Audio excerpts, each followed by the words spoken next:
Double, épisode 5.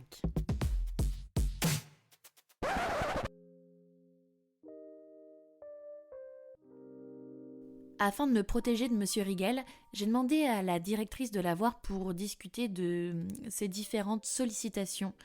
Le psychologue était aussi présent, il était installé dans un fauteuil face à nous, et je me sentais à la fois soulagée de ne pas être seule pour aborder ce sujet qui est délicat et tendu à l'idée des répercussions.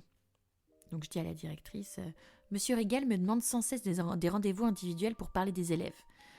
Je ne peux pas accumuler ces réunions. Cela empiète mon travail en classe et mon équilibre personnel.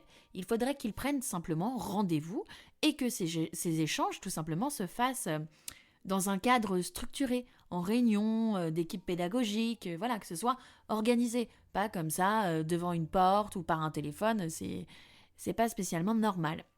La directrice, elle acquiesce, elle hoche la tête lentement. Je comprends tout à fait. C'est important que ces réunions soient efficaces et qu'elles ne pèsent pas uniquement sur vos épaules, Marine. Je vais lui envoyer un mail pour clarifier cela et proposer une réunion, si cela vous vient, bien évidemment, une réunion commune avec le psychologue. Le psychologue prend la parole à son tour. C'est une bonne idée. Les situations complexes nécessitent une collaboration entre tous les acteurs. Ce genre de réunion permettra d'échanger de manière constructive, sans que tout repose évidemment sur vous. Je soupirais. J'étais soulagée d'être entendue.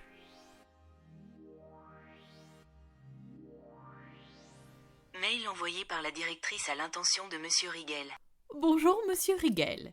Suite à plusieurs retours, il semble important de revoir l'organisation de nos échanges concernant le suivi des élèves.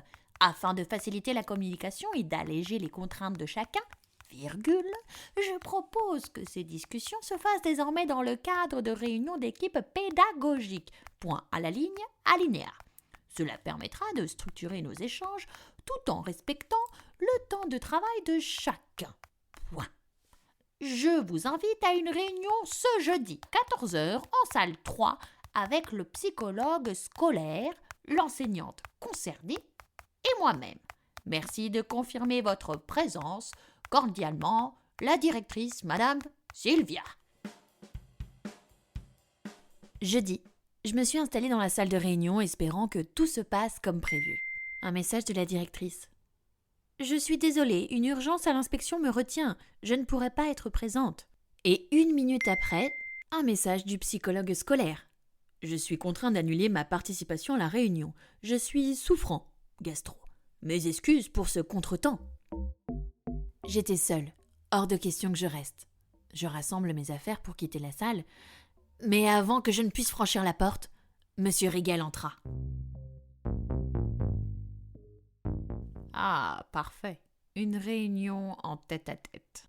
Enfin, Monsieur Rigel, sans la directrice ni le psychologue, ça n'a pas de sens. Je pensais annuler ou tout simplement reporter. Non, pas besoin. Nous pouvons parler librement, vous et moi, puisqu'un créneau est prévu à cet effet. Il referma la porte derrière lui, s'installant face à moi.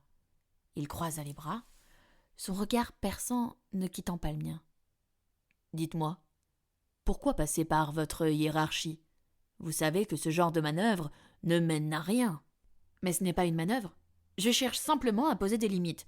Vos sollicitations sont incessantes et elles nuisent à mon travail. Son sourire s'effaça, remplacé par une expression froide et autoritaire. Écoutez-moi bien. Vous ne comprenez pas la situation. Je vous ne demande pas des informations par caprice.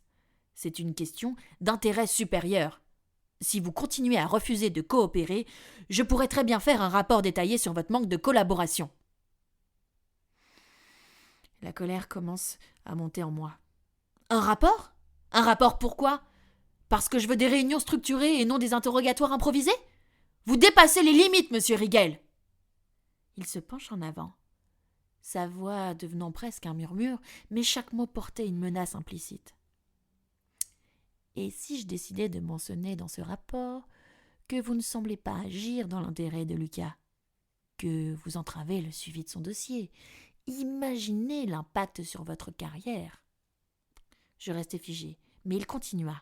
avec une sorte de lueur cruelle dans son regard. Puis madame, vous savez, c'est très facile de ruiner la carrière d'un enseignant.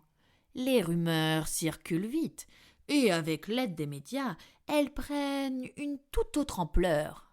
J'ai des contacts, évidemment, j'ai des pouvoirs. Ce serait dommage d'en arriver là, mais parfois les situations exigent des mesures drastiques. Ces mots résonnaient comme une menace directe. Vous n'avez aucun droit de faire ça. Ce que vous suggérez est inacceptable. Son sourire s'élargit. Inacceptable? Peut-être. Mais qui me contredira? Vous pensez vraiment que vous pouvez lutter contre moi? Je ne fais que mon travail. Alors, soit vous coopérez, soit nous verrons où cela nous mène. Mon cœur battait à tout rompre. Je savais que j'étais coincée. Il avait le pouvoir de manipuler la situation à sa guise et je n'avais aucun soutien immédiat pour me défendre. Très bien. Son sourire revint, satisfait, mais toujours avec cette arrogance insupportable. Je savais que vous finiriez par comprendre. Je m'en voulais terriblement, mais face à ce mur d'intimidation et de menaces, je n'avais pas eu le choix. Après cette discussion, j'avais l'impression de suffoquer. Comme si chaque battement de mon cœur portait le poids de la colère, de l'humiliation et de l'impuissance. Comment en étais-je arrivée là? Moi, une enseignante qui n'avait jamais rien fait d'autre que son travail, avec sincérité et évidemment engagement.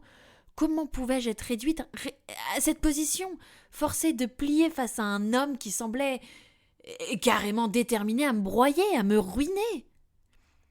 Je sentais une honte profonde, honte de ne pas avoir su tenir tête avec ses menaces, honte de m'être laissé piéger, mais en même temps, que pouvais-je faire? Il avait utilisé des arguments qui m'avaient cloué sur place. Chaque mot qu'il avait prononcé résonnait encore dans ma tête comme une lame qu'on affûte avant de l'enfoncer. Il avait insinué qu'il pouvait ruiner ma carrière, salir mon nom, me détruire. Et moi seule, dans cette salle vide, sans soutien, je m'étais retrouvée sans armes. La colère bouillonnait en moi, dirigée autant contre lui que contre moi-même. Pourquoi est-ce que je n'avais pas répliqué? Pourquoi avais-je cédé?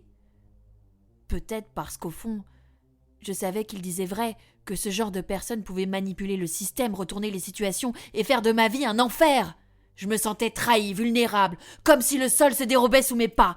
Où était la justice dans tout cela? Où était le soutien que j'aurais dû recevoir? Ce n'était pas juste, et pourtant, je savais que je devais jouer de son jeu, au moins pour un temps.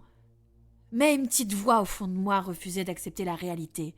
Une partie de moi voulait se battre, prouver qu'il ne pouvait pas me briser. Mais comment? Et à quel prix? La suite au prochain épisode.